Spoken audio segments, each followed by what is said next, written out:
At the end of the First Human-Tevarin War, the Tevarin state was dissolved and the territory annexed by the United Empire of Earth. Most Tevarins were assimilated into the UEE as a sign of tolerance from the human government. However, a Tevarin fleet managed to escape the dissolution of their nation and take shelter away from UEE systems. In 2603, 57 years after the conclusion of the First Human-Tevarin War, a new Tevarin warlord, Korathal, emerged from the corners of the cosmos with a rebuilt Tevarin battle fleet. He launched his first attack against the UEE systems, starting the Second Tevarin War. The fleet's sole mission was to reclaim Elysium IV, their former homeworld of Calith. While it was a sympathetic cause that some humans could support, the Empire refused to cede back territory to the Tevarins and reform their state. The war lasted 7 years, 3 more than the first, and touched almost every corner of the Empire. The Second Tevarin War didn't go so well for humans in the first few years. Korathal's guerrillas proved too agile and elusive for the lumbering military war machine and forced civilians to pay the heaviest price. Desperate to turn the tide, Navy officials met with spacecraft manufacturers and offered lucrative contracts for technology that could overcome the Tevarins' upgraded phalanx shields.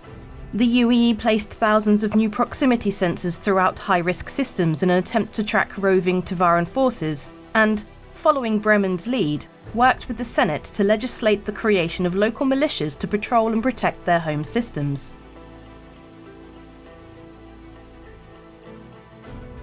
By all accounts, it was meant to be a simple run. 4 Nova tanks, part of the Army's 3rd Armoured Division, aka the Stalwarts, had recently been serviced and were being sent to stress test the repairs.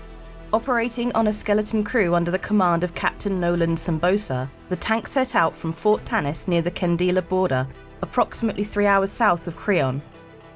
Their path would take them from the flatlands around the base all the way to the foot of the Urigal Mountains. When they finally arrived, the tank team pushed their Novas to the limit, throwing them against the most hostile terrain and abuse they could find. At this point in the Second Tevarin War, the UEE was facing an elusive enemy. The exact breadth of Korathal's army had not yet been established. The Tevarin warlord was utilising hit-and-run tactics to obscure his numbers, opting to strike at unprotected targets to keep the UEE military off balance and restrict engagements to happen on his terms. Although Caliban's system was on alert like the rest of the UEE, the high army presence gave the local populace confidence that Korathal would forego an attack here for an easier target. Back on Creon, Sambosa and his tanks were a few hours into their tests, attempting to traverse to an extremely remote and treacherous section of the Urigal Mountains when they came across a Tevarin strike team, consisting of a dozen fighters, dropships and more than a few hundred foot soldiers, all preparing for a raid. Sambosa tried to come for support, but an atmospheric anomaly coupled with high mountain passes made communications impossible. The Tevarin attacked, immediately destroying one of the Nova tanks. Sambosa pulled the remaining 3 back, utilising a combination of the main ballistic cannon and repeater fire. They fell back to Koran Pass, a partially covered alcove in the mountains that would force the pursuing Tevarin into a single bottleneck on the ground while providing slight protection from the air. Sambosa positioned the 3 tanks to maximise their cover and offer visibility on the entrance to the pass and dug in for a fight.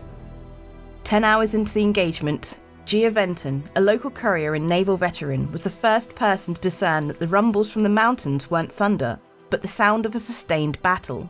When she discovered what was happening, they managed to get a comm out to Fort Tanis. By the time reinforcements were able to traverse to the battle, the Nova tank teams had withstood a sustained Tevarin attack for nearly 16 hours. Although all tanks sustained heavy damage, they notched combined confirmed kills on 8 attack ships and 200 Tevarin fighters. The events of that day would go down in legend among military enthusiasts, and launched the Tumbrel Nova into the public consciousness as a vigorous defender on the battlefield. While the Army and Navy scrambled to counter the Tevarin's successful strategy, they at least had a clear purpose. Meanwhile, the Marines struggled to define their role in the war. Their difficulties, however, didn't exclusively lie with the enemy. The Army, still stung that the Marines were removed from their command structure decades earlier, argued that they were best suited to battle the Tevarin on land, and repeatedly referenced their victory at Curran Pass as proof. As such, High Command passed any land engagements and operations to the Army to execute. Meanwhile, the Navy refused to provide the small Marine fleet with any new fighters, claiming that their combat pilots needed them, and often assigned old and outdated ships to take Marines into battle. Even Marine numbers were proving difficult to fill. The Army and Navy understood an ascendant Marine force would drain resources and talent from them, so they bitterly fought the Marines' right to recruit top-tier soldiers from their ranks. Both branches begrudgingly worked with the Marines, but remained determined to prove that they were the key defenders of the Empire. NordCon 2952, the road to Nord 4.0. What do you want out of nordvpn.com/BoredGamer? Nord base building? Nord hunting 2.0? A dynamic Nordonomy? I'm personally looking forward to the latest Nord cruiser. In the meantime, I'm going to make do with NordVPN protecting my data from insidious space pirates and giving me unrivaled access to all the content that the internet has to offer. Use the links below. Note, NordCon 2952 does not actually exist. Also adding to my shill pile, Tobii Eye Tracker 5 gives you precise head tracking and control with your eyes. That's the sound of my eyes controlling the lasers, giving you unprecedented immersion in Star Citizen. You can basically aim lasers with your eyes. Pew pew! Use the links below and code BoredGamer for discount.